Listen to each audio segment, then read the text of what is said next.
हाय, so आपली आज student आहे, पास्ट आउट स्टुडंट निशा वारुळे, जी ऑलमोस्ट 5 वर्षानंतर आली आहे सर्टिफिकेट घ्यायला. ओके, सो कुठली कुठली सर्टिफिकेट्स आहेत निशा? माझ्याकडं हे आहे स्वीडिश बॉडी मसाज अँड पॉलिशिंगचे, आणि हे बेसिक ब्युटी डिप्लोमा, आणि हे बेसिक हेअर ड्रेसिंगचे. येस, आता मला सांग की तू इम्प्रेशन अकॅडमीमध्ये कशी आली? तुला कोणी गाईड केलं? ॲक्च्युली माझी सिस गेली होती एका ठिकाणी थ्रेडिंगसाठी, तर तिचा हात बघून तिने तिला विचारलं की तू कुठे शिकली म्हणून. तर मी जस्ट इन्क्वायरीला आले तिचं ऐकून. तर मला इथं तिने कुठे शिकल्यावर काय? इथंच त्यांचं इथंच झालं होतं. ओके. तर त्याच्यामुळे दीदी म्हटले की तिचा हात छान आहे खूप, तर तू करू शकते, कारण की थ्रेडिंग तर कोणाला पण असं वाटतं की ते स्मूथ झालं पाहिजे, त्रास नाही झाला पाहिजे आणि क्विक पण झालं पाहिजे ते. तर तिचा तो एक्सपिरियन्स बघून इथं आलो, आणि बिकॉज तिचं इथं झालं होतं त्याच्यामुळे आपण म्हटलं की ठीक आहे, आपल्याला तिचा हात चांगले तर ऑब्व्हियसली अकॅडमी पण छान असेल. जस्ट इन्क्वायरीला आलो आणि सेकंड डेला आम्ही ऍडमिशन घेतलं. आणि आता मला सांग, तुझा सगळा अनुभव 2019च्या बॅचची तू स्टुडंट आहेस, इतके दिवस कुठे होतीस? सर्टिफिकेट घ्यायला का नाही आली?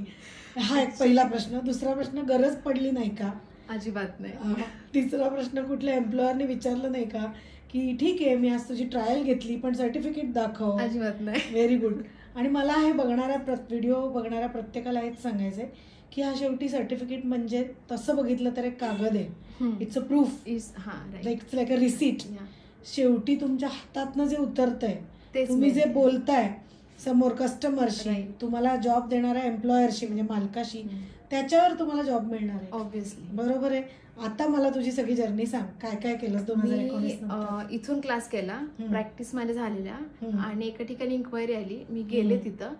तर जस्ट बघायला गेलते मी की बघू काय, म्हणजे आपल्याला अनुभव आला पाहिजे की नक्की मार्केटमध्ये काय चालतं. त्यांना माझा हात आवडला, त्यांनी मला सर्टिफिकेट वगैरे काहीच नाही विचारलं. मी त्यांना सांगितलं की माझं नुकतंच झालेलं आहे. तर तिथे मी जे जॉईन झाले ते जॉबच करत गेले. त्याच्यानंतर मी सेकंड ठिकाणी पण मी गेले कामाला. पहिल्या ठिकाणी किती वर्ष केलंस? तिथे 3 वर्ष मी आरामात काम. Very good. आणि काय सॅलरी होती तिथं? मी एक 5-6 हजारापासून मी काम केलेलं सुरुवातीला. नंतर किती मिळालं? आता माझा 20 पर्यंत जातोय. एक्सलंट.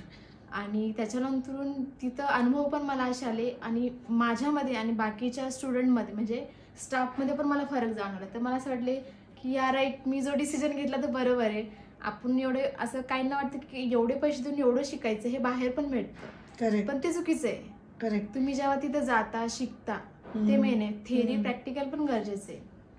आता मला एक मेन सांग निशा, तू मगाशी आपण बोलताना जस्ट गप्पा होताना म्हणली सुरुवातीला मला तुमची फी खूप जास्त वाटली. येस. तेव्हा तू विथ जीएसटी 60,000 भरलीस. तेव्हा 18% होता, आता आपण 6% घेतो. तू 60,000 भरलीस. तेव्हा निश्चितच 60,000 ही काय छोटी फी नाही, जास्त वाटण्यासारखी. तेव्हा वाटली. शिकल्यावर काय अनुभव आला? शिकल्यावर मला असं वाटलं की वर्थ हे, आणि पाहिजे तेवढं, कारण की तेवढं मला नॉलेज पण भेटलं. आणि बाकीचे जे मुली तिथं काम करत होते त्यांच्यामध्ये आणि माझ्यामध्ये मला फरक जाणवत होता. आणि क्लायंटचे पण फीडबॅक यायचे की तुझा हात खूप छान आहे, स्मूथ आहे. इव्हन मसाज, थ्रेडिंग, म्हणजे बाकीच्या पण सर्व्हिसमध्ये स्पा पण करत होते तिथं पण. म्हणजे क्लायंटला एक ते वाईब असतात ना, ते पण मॅच होणं गरजेचं आहे. ते पण आपण क्लायंटला दिलं पाहिजे. इव्हन नुसतं काम करून बरोबर म्हणजे अर्थ नाही ना त्याला. आणि तू मला सांग, आता तू बोललीस की 60 भरले, नॉलेज पण तेव्हा मिळालं, तर क्लास मधलं सांग. क्लासमध्ये शिकताना कुठे प्रॉडक्ट कमी दिलेत, पाणीच घातलंय? असला प्रकार अजिबात झालेला नाहीये. आणि प्रॅक्टिस पण खूप छान झाली. थेअरी नॉलेज तर विचारायलाच नको. थेअरी नॉलेजमध्ये तुम्ही इथं कोणाचा हात नाही पकडू शकत. आणि ते मी खूप अजूनही आठवते की मॅडमनी या पद्धतीने शिकवलेलं आहे, आणि ते बाहेर मला नाही वाटत की कोण म्हणजे एवढं प्रॉपरली शिकवतात तिथं बाहेर. आणि प्रॅक्टिस झाल्या, सगळं झालं. असं माझा कोणताच दिवस गेला नाही की मी त्या दिवशी प्रॅक्टिस केली नाहीये किंवा मी असं नुकतं बसलेलं आहे क्लासमध्ये. तुम्ही थोडा वेळ सुद्धा माझा इकडे तिकडे जाऊ देत, बिकॉज तू लांबून आली, तुला हे करावंच लागलं आणि तू कर हे तुम्ही मलाही आठवण करून देत होता, आणि मी ते करत होते. आणि त्याची फळं तू आज बघतीयेस. खूप छान. तुला 20,000 रुपीज पर मंथ जो सॅलरी आहे बेसिकवर, ती तू 5 वर्षामध्ये निदान लाखांमध्ये कमवली आहेस. सो मला बघणाऱ्यांना, हा व्हिडिओ बघणाऱ्यांना हे सांगायचं की तुम्ही जेव्हा एखाद्या कोर्समध्ये पैसे इन्व्हेस्ट करताना त्याला इन्व्हेस्टमेंट म्हणून बघा, खर्च म्हणून बघू नका अजिबात नाही. कारण आता तू मला सांग, आता बेसिक मध्ये तुझा कोणी हात धरू शकणार नाही, तुला लाईफ टाईम परत ABCD शिकायला यायचं नाही. आता मार्केटमध्ये काय झालंय, 8 दिवसाचा कोर्स, 15 दिवसाचा कोर्स, भले मेकअप असू दे, ब्युटी असू दे, मजाच नाहीये, प्रॉपर नॉलेज येत नाही तुम्हाला. नुसतं प्रॅक्टिकल करून अर्थ नाही ना. Theory knowledge. किती महिने येत होतीस क्लासला?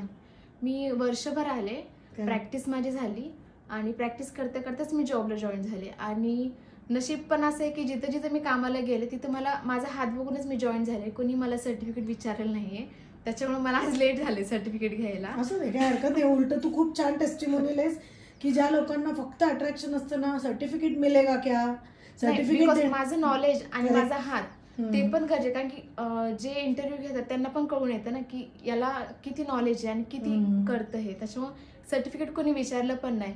आणि मी ऑब्व्हियसली आपली अकॅडमी आहे छान, तर मी अकॅडमीचं आणि तुमचं नाव खूप वेळा मला सगळ्यांनी विचारलेलं आणि मी रेफरन्स पण केलेला आहे आपल्या क्लासबद्दल. येस. आता मला एक सांग, तू मगाशी सांगितलंस खूप ठिकाणी एम्प्लॉयर्स सांगतात की ठेवू शकतेस तू सर्टिफिकेट साईडला, की एम्प्लॉयर्स सांगतात हे प्रॉडक्ट O3 बद्दल तू सांगितलं की हे वापरू नका, यात पाणी घाला, ते अनुभव सांग. O3चं म्हणजे मी इथं शिकलेले, मी बघत होते की प्रोडक्ट जे आहे ते वापरायचे आणि बाहेरच्या ठिकाणी O3च्या नावाखाली बाकीचे अदर प्रोडक्ट वापरायचे. त्याच्यामध्ये पॅक नाही काय, नॉर्मल आपला पॅक लावायचा, शीट लावायचं, कॉस्ट मात्र तीच असायची. हे काय म्हणजे असे पण प्रकारचे फ्रॉड्स खूप आहेत सलॉनमध्ये. क्लायंटला कळत नाही, क्लायंटला वाटतं क्लायंटला समजत नाही, क्लायंटला समजत नाही. आणि काही काही ठिकाणी त्या रेंजचे पैसे पण घेतात कारण की त्यांना वाटलं नाही पाहिजे आपण दुसरा प्रोडक्ट वापरते म्हणून, कमी का घेतात ते म्हणून एक्झॅक्टली पैसे.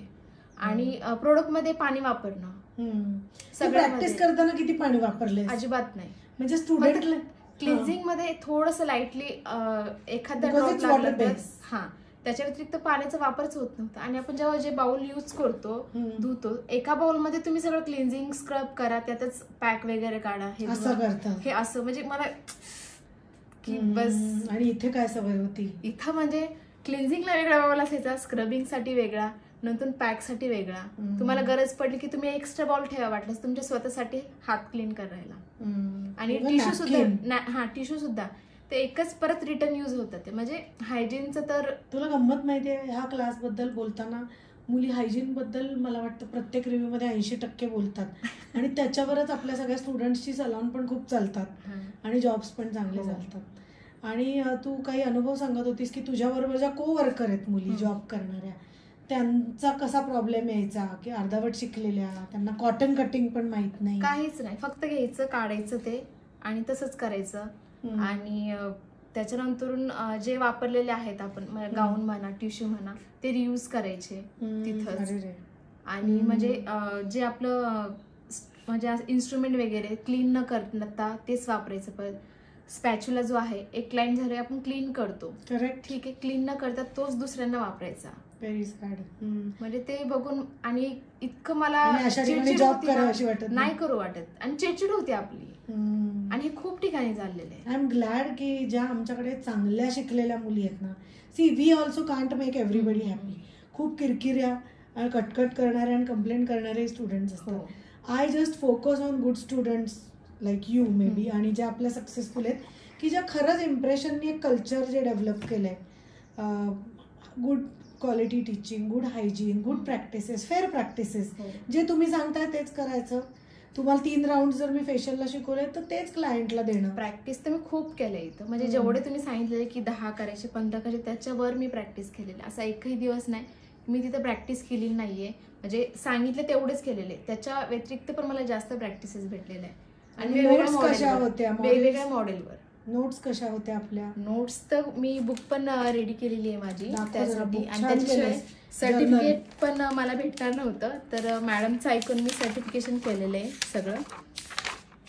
सो हे तिचं जर्नल आहे. आणि खूप लोकांना असं वाटेल हे काय लिहायला सांगितलंय, इट्स अ ट्रॅडिशनल मेथड, कोण आजकाल नाही. माझा परत स्टडी झालाय, जेव्हा मी परत त्याला करत होते मी, माझा डबल स्टडी झालाय, सगळं वाचून करणं. आणि याचं पण नॉलेज खूप गरजेचं आहे. सो मला हेच सांगायचं आहे बघणाऱ्यांना सुद्धा हा व्हिडिओ, की there is a strategy to teaching. Don't challenge a good teacher किंवा गुड अकॅडमी. आम्ही अकॅडमी 1996 पासून 88 पासून माझी आई पुष्पा भगत या सलाम चालवतात. We are following some very good things about training, की मुलींनी हाताने नोट्स लिहिणं, पेपर सॉल्व्ह करणं, प्रॅक्टिसेस 10 होणं. काही काही लोकांना असं वाटतं शे एवढं काय करायची गरज आहे, मी टाईप नोट्स पण आणू शकते. टायपिंगने तुमच्या डोक्यात काही शिरणार नाही. माझा डबल स्टडी झाला आणि मला परत ते दिवस आठवत होते जे आपले लेक्चर थेरीमध्ये जे झालेले ते पण, आणि याचा उपयोग मला पुढे पण होणार आहे. याच्यात मी पुढे गेले, टीचर झाले, की मला कोणाला दाखवायचं झालं, काय करायचं झालं, तर ऑब्व्हियसली माझा उपयोग होतो. तुला माहिती आहे याच्यावर खूप न्यूरोलॉजिकल इंजिनिअरिंग आहे. आपण लहानपणी पाढे लिहिले, ABCD लिहिलंय, हे सगळं का लिहिलंय, लिहिण्याचं बेनिफिट काय? Your brain gets registered 2 to 3 times जेव्हा तुम्ही लिहिता हे सगळ्या गोष्टी. खूप छान केलंयस तू जर्नल, आणि आज सर्टिफिकेट पण तुला मिळालं. आता फ्युचर प्लॅन्स काय आहेत? ऍडव्हान्स करायचा आहे? ऍडव्हान्स करायचं आहे मला, आणि ऑब्व्हियसली मी इथंच करणार, कारण की बाहेरचं मार्केट मी बघितले, खूप जण फेक सांगतात आणि करताना ते वेगळंच काहीतरी करतात. त्याच्यामुळे मला तर अजिबात ट्रस्ट नाही. आता इतके वर्ष झाले, 6 वर्ष झाले असेल मी जॉब करते, पण मला असं चांगला अनुभव नाही आला की तिथं चांगलं टीच करतात किंवा हायजीन मेंटेन आहे. अजिबात हायजीनचं तर पूर्ण बोलायलाच नको मला. हायजीन एक बाजूला सोडला, हायजीन हा खूप मोठा विषय.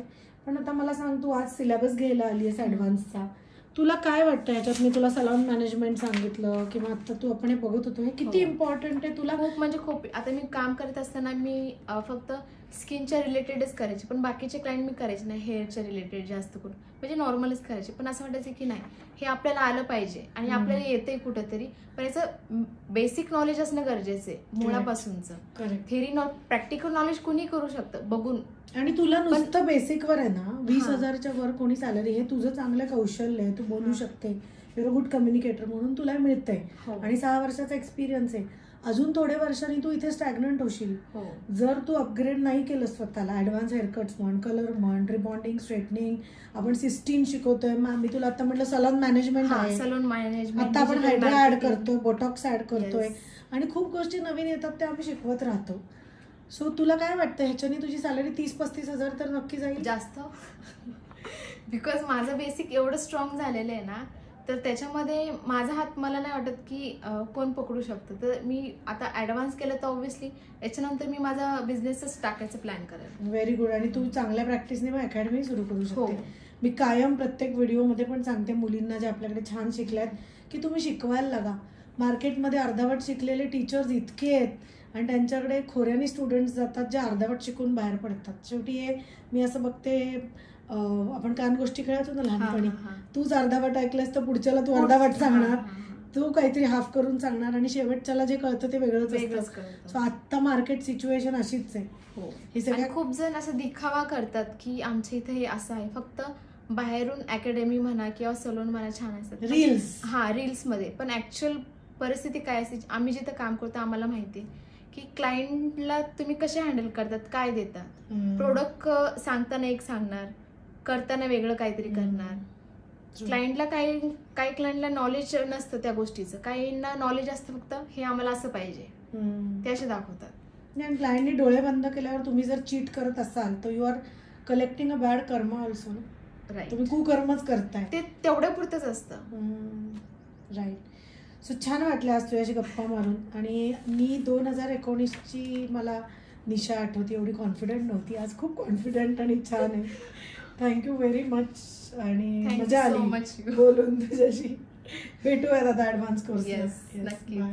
बाय.